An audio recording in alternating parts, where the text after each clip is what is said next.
17+8 tuntutan rakyat mengemuka pasca aksi unjuk rasa besar-besaran beberapa waktu lalu. Tidak hanya turun langsung seperti mahasiswa, tren tuntutan rakyat yang disuarakan melalui platform digital ini juga mulai menggema.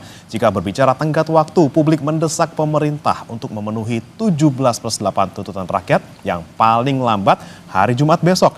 Mampukah pemerintah baik eksekutif maupun legislatif memenuhi permintaan publik tersebut? Kita akan bahas dengan sejumlah narasumber yang sudah bergabung di sambungan daring. Salah satunya di antaranya ada inisiator kampanye 17+8 tuntutan rakyat sekaligus juga co-founder dari Think Policy, Anita Firseli Utabi. Selamat pagi Mbak Afu. Selamat pagi, terima kasih sudah diundang.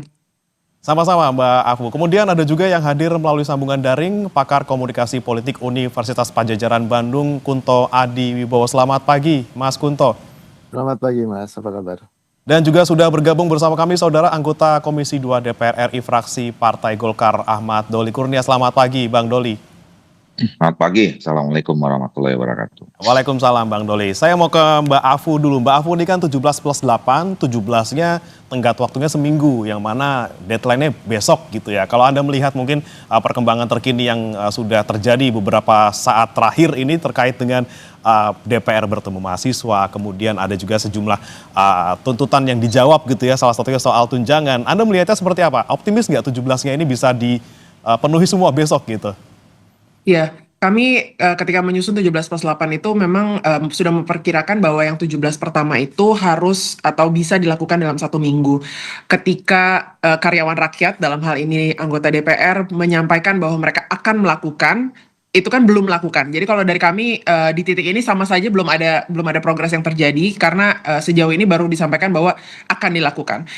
Kami akan terus mengawal, terus memantau gitu ya, memastikan bahwa dari 17 checklist ini kita lihat mana yang sebenarnya sudah dilakukan sampai hari Jumat. Karena kalau memang para pemimpin itu siap untuk melakukan, sebenarnya sumber daya mereka sangat banyak untuk bisa melakukan itu dalam jangka waktu yang singkat gitu. Sudah diperkirakan ketika disusun. Jadi kami minta dalam 2 hari ini kalau memang ada niat untuk melakukan atau mendengar rakyat dan melakukan tuntutan itu, maka tolong dilakukan gitu. Kalau misalnya tidak, maka by besok kita sebagai rakyat sudah tahu arah pemerintah sebenarnya kemana sebagai orang yang harusnya memenuhi tuntutan kami. Oke Mbak Afu, tapi kan kemudian ada kemarin kita lihat bersama-sama pimpinan DPR RI bertemu dengan mahasiswa sudah menyampaikan sejumlah aspirasi mereka, kemudian ditanggapi dengan sejumlah poin-poin yang disebutkan soal tunjangan akan dihapuskan, yang soal perumahan, kemudian akan moratorium ke luar negeri gitu ya untuk anggota DPR, kemudian ada juga beberapa pernyataan lainnya. Anda melihat ini juga sebagai tanda-tanda atau lagi-lagi tadi Anda butuhnya ya kapan dilakukannya, ini baru akan dan akan? Ya, kami rasa sampai kita bisa melihat apa yang diomongkan itu tertuang di dalam bentuk-bentuk formal, maka perjuangannya belum selesai. Jadi oke, ini ke arah yang tepat, mungkin kita setidaknya ada progres yang terjadi gitu ya, tapi kami ingin memastikan bahwa secara formal memang itu dilaksanakan. Selain itu yang tidak kalah penting Mas, sebenarnya dari daftar 17 itu yang DPR perlu pegang atau bantu dorong bukan hanya daftar yang menjadi tanggung jawab mereka, tapi 14 daftar lainnya yang sebenarnya adalah tugas institusi lain, tapi DPR punya kekuasaan atau punya hak gitu ya untuk sebagai wakil kita juga mengingatkan institusi-institusi lain di dalam proses ini. Jadi kami minta juga DPR bisa menjadi perwakilan kami dalam mendorong kepada institusi lain yang dituliskan di situ, baik itu Kementerian Sektor Ekonomi, kemudian juga institusi-institusi lain yang ada di situ. Oke baik, saya ke Bang Doli. Bang Doli, Anda sudah melihat belum sih terkait dengan 17+8 tuntutan rakyat yang disampaikan oleh Mbak Afu dan juga kawan-kawan sendiri? Saya sudah lihat, saya sudah baca, saya juga sudah mencoba mengclustering gitu ya. Pertama saya memberikan apresiasi, saya kira tuntutan 17+8 itu bagus semuanya, ya tidak ada yang salah. Dan itu semua kira kalau dilaksanakan sangat baik untuk kemajuan dan pembangunan bangsa Indonesia, terutama untuk kepentingan rakyat gitu. Nah saya mau satu-satu. Pertama saya kira saya mau memberikan aksentuasi ya, terutama kepada pihak kepolisian. Mungkin teman-teman kan sekarang udah bisa dilihat ya, bisa dibedakan mana teman-teman yang memang betul-betul atau masyarakat yang murni menyampaikan aspirasi untuk kepentingan rakyat bangsa dan negara kita, mana yang dalam tanda petik terindikasi misalnya menumpang dan kemudian menjadi provokator dan kemudian membuat kerusuhan. Nah, itu kan dua hal yang berbeda. Satu, saya kira yang soal menunggang dan menunggang ini saya kira harus diusut tuntas, dan kalau memang ada korban kemarin itu juga memang harus diungkap apa sebenarnya kejadiannya. Saya kira teman-teman di Komisi 3 itu sudah mulai mengagendakan, setahu saya hari ini ya, sudah mulai membicarakan dengan mitranya untuk bicara tentang soal itu. Selain bicara tentang juga soal rencana kerja dan keuangan 2026. Ini semua DPR sebetulnya dalam seminggu kemarin ini sudah mulai bicara tentang itu. Nah, kemudian yang kedua, saya kira juga teman-teman aktivis, teman-teman mahasiswa terutama yang kemarin melakukan aksi itu, yang sekarang masih ditahan, saya kira sudah harus sudah segera harus dikeluarkan, ya. Karena toh mereka menyampaikan aspirasinya itu memang murni gitu ya. Jadi saya kira tidak ada alasan sebetulnya kalau kita tetap menahan mereka lama-lama. Nah, yang berkaitan dengan fungsi kami, ya pertama soal DPR. Kemarin tadi sudah direkam juga di pernyataan dari Pak Dasko bahwa satu soal tunjangan yang tadinya misalnya tunjangan perumahan ya, yang tadinya berakhir bulan Oktober sudah diputuskan 31 Agustus. Mereka kemarin terakhir dan tidak ada lagi. Artinya September ini sudah tidak ada lagi soal tunjangan perumahan. Dan kemudian sekarang sedang dievaluasi, ya, sedang dievaluasi. Hari ini juga pimpinan DPR akan mengundang semua pimpinan fraksi membicarakan tentang soal evaluasi masalah tunjangan dan soal fasilitas dan lain-lainnya. Yang tadi disampaikan tujuannya adalah untuk efisiensi. Kalau kunjungan ke luar negeri sudah dibekukan sama sekali, tidak ada lagi. Bahkan kunjungan kerja di daerah tadi disampaikan boleh, tapi dengan catatan diefisiensikan, ya, diefektifkan gitu. Nah, soal kemudian yang lain, kerja-kerja yang lain kan tadi sudah disampaikan. Pembicaraan hari ini dengan pimpinan fraksi dan pimpinan DPR itu juga melakukan upaya mulai mereformasi ya terhadap kerja-kerja menyeluruh yang langsung dipimpin oleh Ibu Ketua DPR. Soal MKD sudah juga berproses karena kemarin sudah ada yang menyampaikan pengaduan terhadap teman-teman yang dianggap ya terindikasi katakanlah pelanggar etik, kemudian melakukan tindakan-tindakan yang tidak berkenan masyarakat, itu juga sudah mulai berproses. Tapi saya paham bahwa bagi kami memang pekerjaan itu dari segi waktu mungkin ada kendala ya. Tapi dengan komitmen kami semua, apalagi dari pimpinan sudah berkali-kali mengatakan ya kita akan berjuang, bekerja keras untuk segera memenuhi tuntutan-tuntutan itu apa yang kami bisa. Ya mudah-mudahan tanggal 5 besok setidaknya 17 itu sebagian besar sudah kita tunjukkan ya apa yang menjadi komitmen terhadap tuntutan itu. Oke, sudah ada langkah dan juga dari DPR gitu ya untuk memenuhi paling tidak sebagian besar dari 17 tuntutan itu. Baik, saya ke Mas Kunto dulu. Mas Kunto, Anda melihatnya perkembangan terkini nih soal kemudian aksi-aksi yang ramai dalam seminggu terakhir, kemudian respons dari pemerintah maupun respons dari DPR sendiri menanggapi polemik ini gitu ya. Seperti apa komunikasi mereka dan juga seperti apa kemudian bisa menjawab apa yang menjadi tuntutan masyarakat?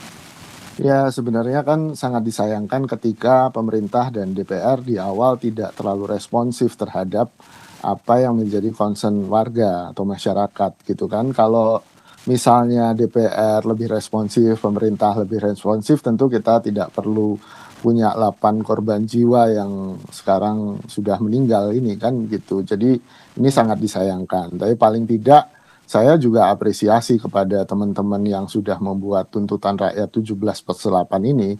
Dalam artian tuntutan ini sangat konkret. Tadi Bang Doli juga sudah bilang bahwa ini sesuatu yang menurut saya tidak simbolik. Karena dibuat dengan cara manajemen yang bagus gitu kan, dengan memperhatikan smart gitu kan, dia spesifik, dia terukur, dia kemudian bisa diraih dalam waktu tertentu gitu kan, dan dia relevan dengan apa yang jadi concern masyarakat hari ini gitu kan.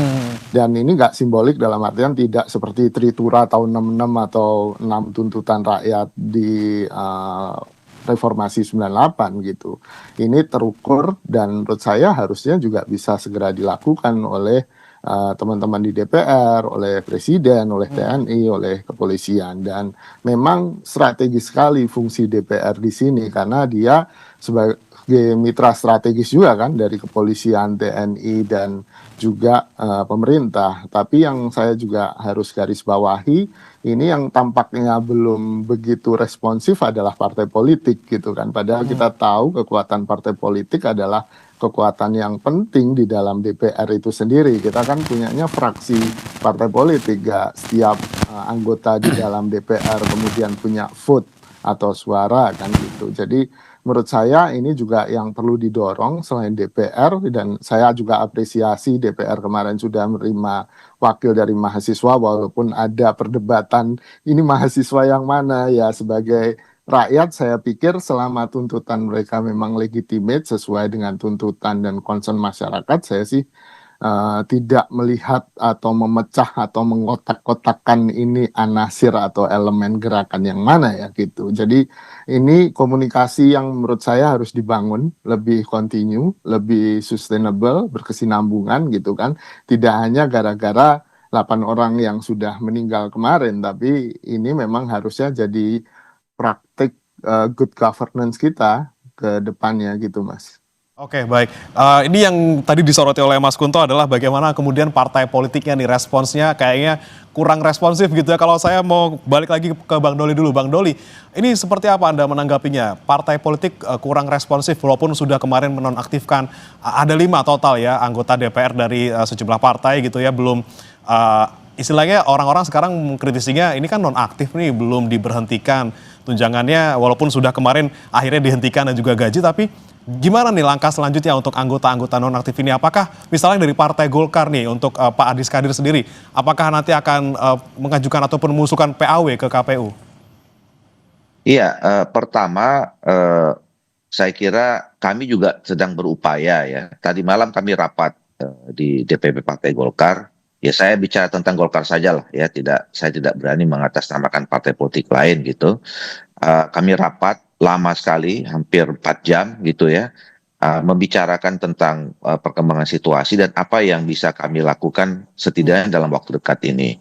Nah, pertama kalau soal tadi posisi Pak Adis Kadir, ya kami waktu itu juga sepakat juga bersama dengan partai-partai politik lain dan juga pembicaraannya bersama Pak Presiden. Langkah pertama yang memang mungkin dilakukan dalam mekanisme undang-undang dan tata tertib DPR sekarang itu adalah menonaktifkan. Nah, sekarang semuanya sedang berproses, baik di DPR maupun di partai politik. Ya, di DPR teman-teman MKD juga sedang melakukan kerjanya terhadap laporan yang disampaikan oleh masyarakat. Nah, kami juga menunggu hasil MKD seperti apa. Sambil di internal juga kami berproses. Kami punya institusi ada 2 yang bersangkutan dengan soal etik ya. Pertama adalah Mahkamah Partai, yang kedua Dewan Etik. Nah, 2 institusi ini sekarang sedang bekerja juga secara simultan dengan sambil teman-teman di MKD. Nah, karena begini, ini kan soal pergantian dan segala macam itu juga kita harus mengikuti mekanisme yang ada Undang-Undang MD3 dan peraturan tata tertib ya. Karena memang betul istilah nonaktif itu memang tidak ada. Tapi itulah upaya yang waktu itu paling mungkin dilakukan. Pilihan kemudian adalah pemberhentian sementara atau pemberhentian tetap. Nah, itu juga tadi saya katakan ada mekanismenya. Karena juga harus ada latar belakangnya ya. Kalau soal pemberhentian tetap itu kan hanya ada 2 yang paling simpel.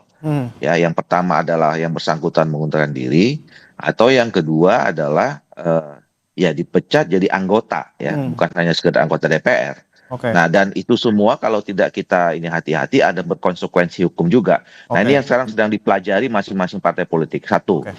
Nah, yang kedua, tadi malam juga kami menginstruksikan ya agar semua fraksi di seluruh Indonesia itu harus sekarang turun ke bawah, ya melakukan program-program yang konkret ke masyarakat. Ya, bahkan kami mengajukan secara spesifik ya program DPR baik pusat, provinsi, kabupaten, kota melakukan program-program seperti pasar murah, terus kemudian melakukan program sosial, yang semuanya itu mengantisipasi bagaimana supaya masyarakat kita itu situasi ekonomi dan sosialnya segala macam harus bisa kita respon dengan cepat. Yang mana memang Itu ini harusnya pengertian. dilakukan sebelumnya juga harus dilakukan ya Bang Doli ya. Tapi ya, kita tangkap tadi terkait dengan Pak Adis Kadir untuk status di Golkar sendiri maupun di DPR masih dalam proses. Saya mau ke Mbak Afu. Mbak Afu, Anda melihat ini kan salah satu poinnya tadi ada soal anggota DPR yang kemudian ada masalah di situ. Bagaimana kemudian ditindak tegas. Tapi kan kita butuh waktu gitu, kata Bang Doli tadi. Kita butuh waktu untuk proses di MKD maupun di internal.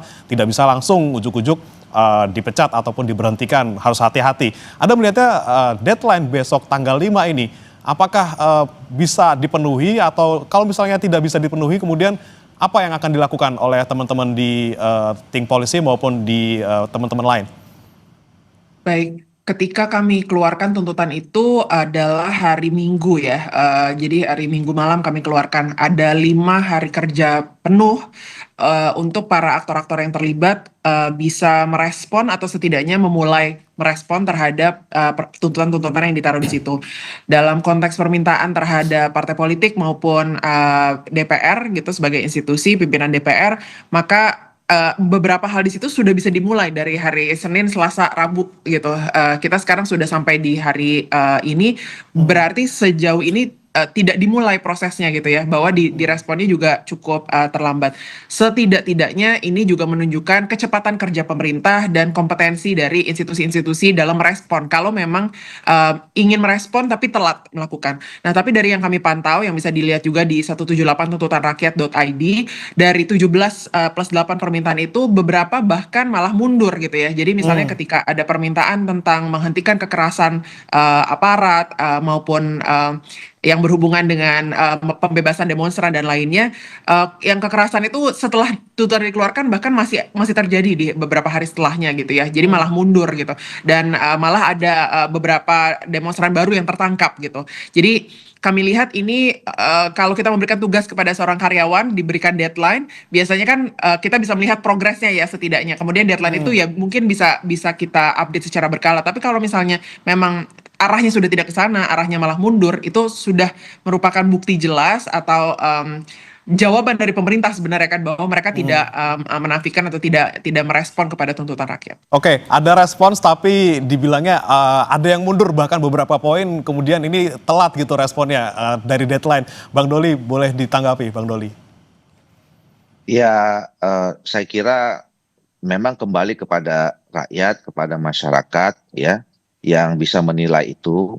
Kami berupaya semaksimal mungkin apa yang menjadi tuntutan itu untuk dilakukan. Ya, bahwa kemudian masih kurang tepat, kurang berkenan, dianggap kurang cepat gitu ya. Tidak ada masalah. Justru buat kami itu bagus sebagai pemicu yang tiap hari mengontrol kami untuk bekerja gitu ya. Mudah-mudahan apa yang disampaikan, hal-hal yang disampaikan seperti itu semakin memotivasi, memicu kami untuk kerja lebih serius dan sungguh-sungguh. Oke, baik-baik. Saya ke Mas Kunto lagi. Mas Kunto, Anda melihat apakah betul memang apa yang kemudian menjadi respons dari pemerintah, baik eksekutif maupun legislatif dalam beberapa waktu terakhir ini sebenarnya bisa dimulai lebih awal gitu. Jangan sampai kemudian akhirnya timbul kericuhan, kemudian ada korban jiwa juga di sana. Sudah ada 10 orang yang disebutkan oleh Komnas HAM. Seperti apa seharusnya, Mas Kunto? Iya, ini kan selama ini konsolidasi yang terjadi adalah konsolidasi elit kan, Mas. Sejak tahun 2019, pemilu 2024, ini kan kita melihat bahwa yang terkonsolidasi adalah kekuatan-kekuatan elit baik partai politik, lalu juga elit di militer, elit di pengamanan, lalu juga bahkan presiden gitu. Jadi konsolidasi elit ini yang kemudian tampaknya mengabaikan atau tidak menghitung rakyat sebagai sesuatu yang penting kan gitu. Akhirnya yang terjadi ya seperti ini kan, ketika kita tidak menganggap orang lain atau tetangga kita penting, ya kita akan tenang-tenang aja, cuek-cuek aja kan Mas gitu. Nah, demonstrasi kemarin menurut saya seperti alarm penggugah ya, atau paling tidak mencubit para elit gitu. Dengan mencubit ini akhirnya kan elit sadar bahwa oh ya ada yang perlu kita perhatikan, walaupun ya perjuangannya nggak cukup dengan mencubit kan, kita harus ngobrol panjang, kita harus berdiskusi panjang, nggak cukup diselesaikan dengan seminggu demonstrasi atau 2 pekan demonstrasi, tapi juga harus ada kemudian kemauan dari pemerintah atau elit politik, DPR terutama, pemerintah, polisi, TNI untuk kemudian memberikan ruang bagi partisipasi yang bermakna kan gitu. Bahwa undang-undang yang dibuat oleh DPR harus melibatkan rakyat, dan itu harus dengan prinsip partisipasi yang bermakna kan gitu. Proses pengamanan polisian misalnya juga tidak bisa langsung dengan represi kan, atau dengan kekerasan, bahwa ada dialog, ada kemudian partisipasi yang bermakna, itu penting. Bahkan yang kemarin kita catat kan bagaimana Pak Presiden sendiri salah menginterpretasi undang-undang tentang demonstrasi, bahwa demonstrasi itu harusnya nggak berizin, hanya pemberitahuan, dan tidak ada dalam undang-undang itu harus pukul 18 selesai kan gitu. Ini kan juga menunjukkan bagaimana pemerintah kita tampaknya belum benar-benar concern dengan bagaimana rakyat bisa punya hak untuk menyampaikan aspirasinya. Ini ya masalah komunikasi di sana kita soroti, Mas Kunto, ya, terkait dengan kemudian bagaimana menyerap aspirasi masyarakat, bagaimana menangani konflik yang ada ataupun menangani situasi yang memanas di masyarakat saat ini. Tapi kemudian memang masih banyak hal-hal yang harus kita bahas lagi, saudara, terkait dengan tuntutan-tuntutan dari 17+8 ini, termasuk yang untuk jangka panjang. Ada RUU perampasan aset di sana, ada reformasi internal DPR secara menyeluruh. Kita akan bahas usai jeda berikut.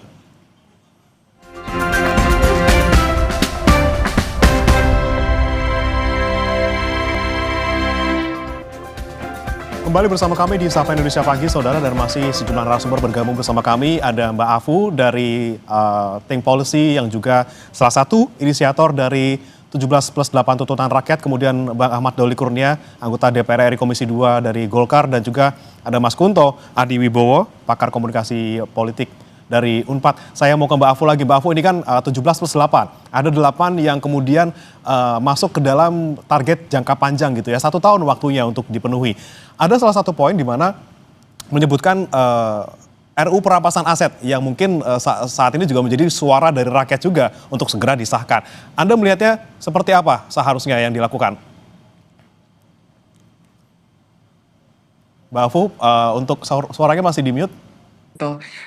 Baik, terima kasih banyak. Jadi RUU perampasan aset ini adalah salah satu tuntutan jangka 1 tahun yang kami juga rasa perlu holistik ya dilihat. Jadi sebagai rancangan undang-undang memang dia berpotensi bermata pisau 2 gitu, dimana kalau kita tidak memiliki proses hukum yang kuat, yang independen, kita tidak punya KPK yang independen, undang-undang tipikor yang juga harus diperkuat gitu ya, diperjelas, diperbarui supaya tidak karet, maka sebenarnya undang-undang ini tidak bisa diburu-burukan juga gitu ya. Jadi harus memastikan bahwa ini holistik gitu ya dalam pelaksanaannya.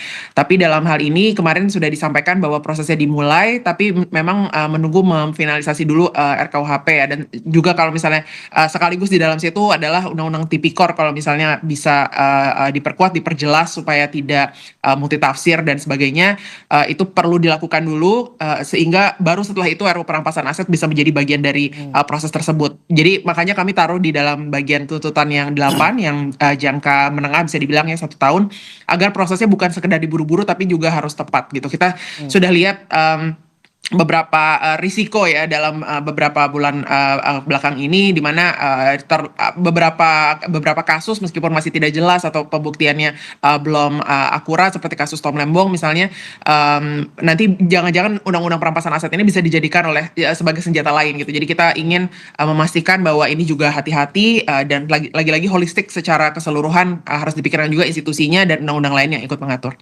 Oke, baik. Bang Doli, 1 tahun waktunya dari Mbak Afu dan juga kawan-kawan untuk bisa mengesahkan RUU perampasan aset. Dari DPR sendiri untuk fraksi Golkar seperti apa, dan juga fraksi lain mungkin kalau misalnya sudah ada suara, dan bagaimana, kapan akan bertemu dengan pemerintah membahas ini?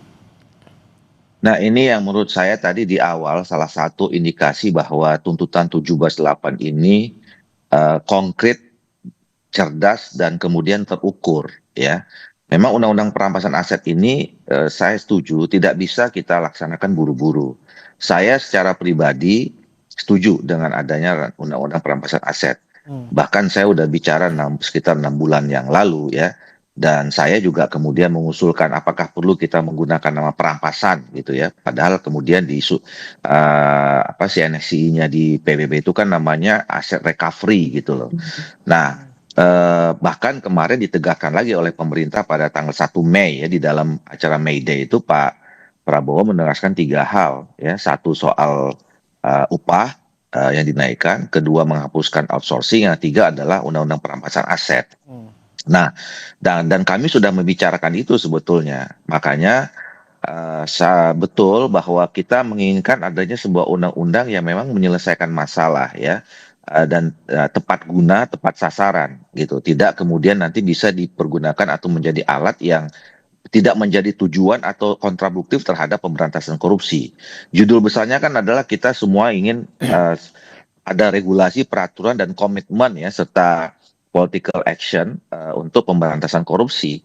Nah, salah satunya itu adalah dengan adanya kalau kita memiliki undang-undang yang kita sebut sementara ini rancangan undang-undang perampasan aset. Nah, jadi semangat yang sekarang sedang dikerjakan oleh teman-teman Komisi 3 di pembahasan undang-undang KUHP itu adalah bagaimana nanti ini menjadi basic ya, menjadi basis bagaimana nanti supaya undang-undang perampasan aset itu bisa linear ya dengan penguatan soal undang-undang yang lain, sistem hukum kita yang memang harus juga kompatibel dengan itu, kemudian juga mendorong bagaimana aparat-aparat penegak hukum juga memang memberikan dukungan terhadap pelaksanaan rancangan undang-undang atau undang-undang perampasan aset itu nanti kalau kemudian kita sahkan. Jadi waktu yang 1 tahun itu saya kira memang sangat cukup ya, untuk juga sama disinkronkan dengan undang-undang pemberantasan korupsi yang lain.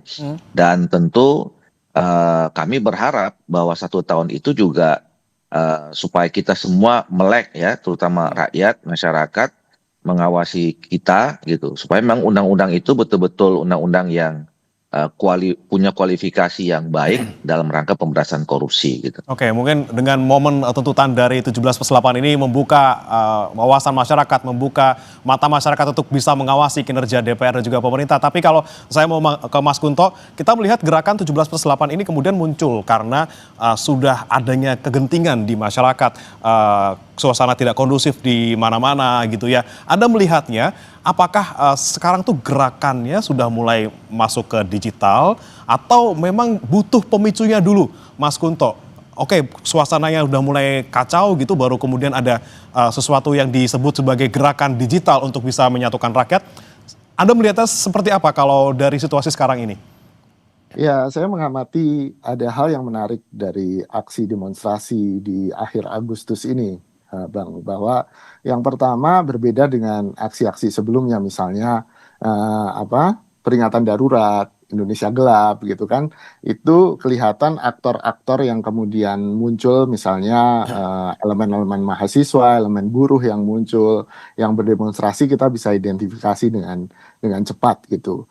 Dalam bulan akhir Agustus ini, demonstrasi pertama tanggal 25 dan demonstrasi kedua tanggal 28, walaupun 28 ada serikat buruh yang awal ya, tapi kemudian kita sama sekali tidak bisa mengidentifikasi ini. Ini kayaknya semacam luapan kemarahan warga gitu, luapan kemarahan masyarakat. Jadi mereka tidak peduli elemen mana, tidak peduli apakah mereka mahasiswa miskin kota atau siapapun, akhirnya lebur di situ. Dan yang menarik adalah gerakan yang tidak terstruktur ini awalnya, kemudian dicoba ditangkap oleh teman-teman yang ada di dunia digital, di media sosial, mereka yang kelas menengah, yang punya pendidikan yang tinggi seperti Afu ini gitu, bahwa Kak Afu ini, bahwa kemudian mencoba kemudian mengkristalkan concern dari masyarakat. Dan menurut saya ya gerakan yang baik memang harus berkesinambungan, semua elemen memang harus berjalan kan begitu ya.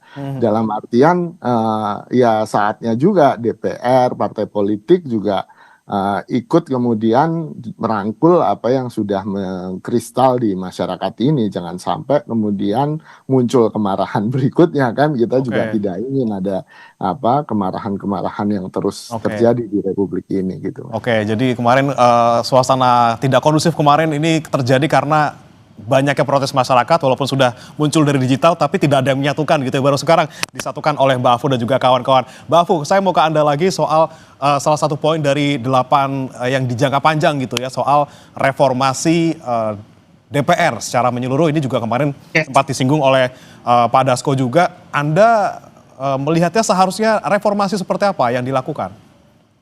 Iya, jadi beberapa hari ini kami melihat ada beberapa partai yang melakukan pernyataan juga ya di media sosial terhadap posisi mereka gitu, bahwa ingin memperbaiki termasuk di antaranya PKB, PKS dan juga Perindo, dan ditambah statementnya pimpinan DPR gitu ya. Nah, dalam kasus ini kami melihat bahwa sebenarnya solusi-solusi teknis seperti evaluasi tunjangan dan sebagainya itu memang adalah indikator-indikator yang penting, tapi memang yang kami inginkan itu reformasi yang jauh lebih mendalam dan lebih sistemik, di mana kami merasa rancangan atau revisi undang-undang pemilu yang diajukan oleh koalisi LSM bisa menjadi salah satu solusinya. Pertama, semuanya memang perlu dimulai dari pemilu lagi gitu ya. Bagaimana peran partai dalam merekrut calon-calon atau kandidat-kandidat anggota DPR yang kompeten, yang memang bisa melakukan tugasnya dalam berempati kepada rakyat, dalam melakukan tugasnya untuk menyuarakan apa yang rakyat inginkan, itu muaranya atau pintu masuknya, bahkan ya pintu masuknya itu ada di partai politik gitu ya. Jadi peran partai politik menjadi sangat sangat penting. Golkar tentu saja adalah salah satunya di dalamnya gitu ya. Bagaimana kita bisa merekrut yang kompeten, dan sistem pemilu yang campuran itu bisa mungkin membantu sedikit gitu ya untuk mengurangi insentif partai-partai selalu merekrut kandidat berdasarkan popularitas atau berdasarkan punya sumber daya untuk memenangkan pemilu, alih-alih benar-benar berbasis meritokrasi. Jadi masalah tunjangan dan sebagainya itu betul sangat perlu dievaluasi, tapi sama saja kalau misalnya tunjangannya jadi jauh lebih rendah, tapi kita tidak mengubah orang-orang atau anggota DPR seperti apa yang masuk ke dalamnya. Saya kira saya hormat ya kepada Pak Doli di sini gitu, sudah juga menyampaikan dan mungkin mengusahakan dari dalam, tapi secara mayoritas itu sebenarnya seperti apa di DPR sisanya, dan juga kita perlu menggeser kekuasaan yang terlalu tinggi di pimpinan partai politik, Oke. dan harus mengembalikan proses demokratis di dalam masing-masing partai politik juga, agar tidak tersandra oleh elit-elit di dalam masing-masing partai itu sendiri. Oke, oke. Bang Doli, respon Anda Bang Doli, ini reformasi seperti apa sih yang nanti akan dilakukan DPR yang akan dipimpin oleh Mbak Puan sendiri? Seperti apa reformasinya? Apakah memang betul dari akarnya gitu ya, mungkin dari rekrutmen untuk periode selanjutnya? Iya, tentu pertama saya kira memang harus ada perencanaan yang cukup matang pembicaraannya ya. Setidaknya untuk sisa periode ini bagaimana supaya kinerja DPR itu terus meningkat. Ya tentu dari tugas pokok fungsinya ya dalam legislasi bagaimana supaya memang bisa dihasilkan undang-undang yang betul-betul dibutuhkan ya, diperlukan ya, yang selama ini kita tangkap dari masyarakat, dan dengan proses yang terjadi meaningful participation tadi seperti yang disampaikan oleh Pak Kunto ya, sehingga memang undang-undang itu menjadi undang-undang bersama, ada bounded antara pembuat undang-undang dengan masyarakat yang nanti akan juga terlibat dalam implementasinya. Jadi itu yang pertama saya kira nanti harus ditingkatkan. Yang kedua adalah tadi dari fungsi pengawasan, tadi banyak PR ya, dari 17 sampai 8 itu bagaimana ada keterikatan atau interaksi yang intensif dan kemudian produktif ya antara DPR dengan pemerintah.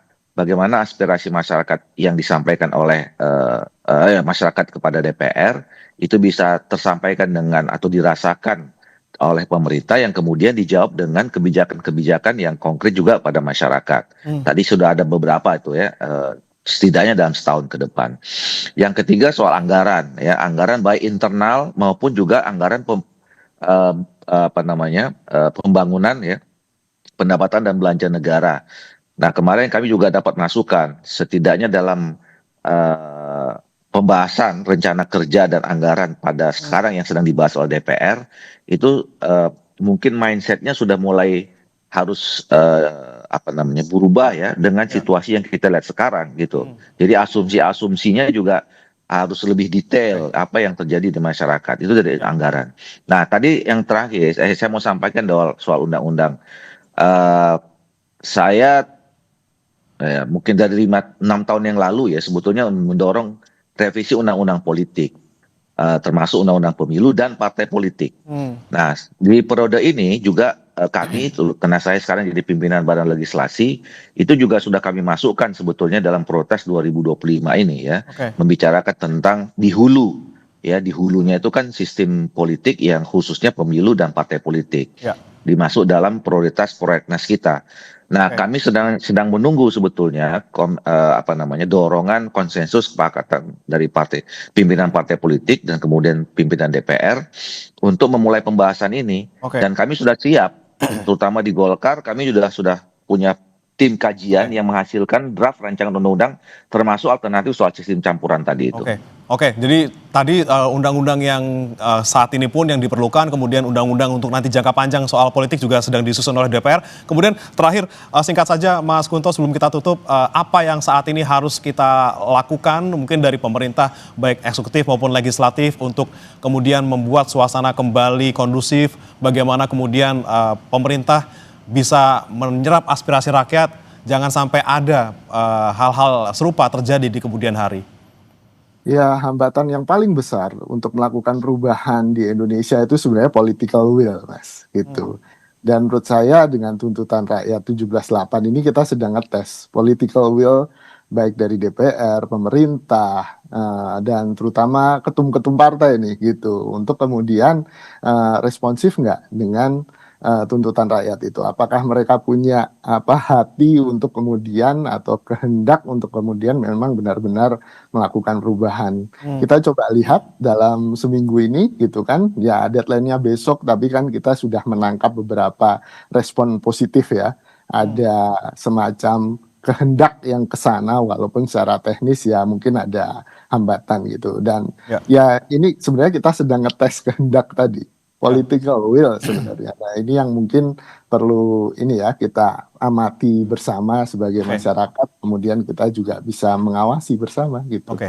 Kita nantikan political will dari berbagai pihak nih, baik pemerintah maupun juga partai politik. Juga Bang Doli kita nantikan tadi reformasi secara menyeluruh di DPR, mulai dari undang-undangnya, kemudian pengawasan dan juga anggaran kita nantikan, dan juga Mbak Futami, semoga 17+8 ini menjadi guidance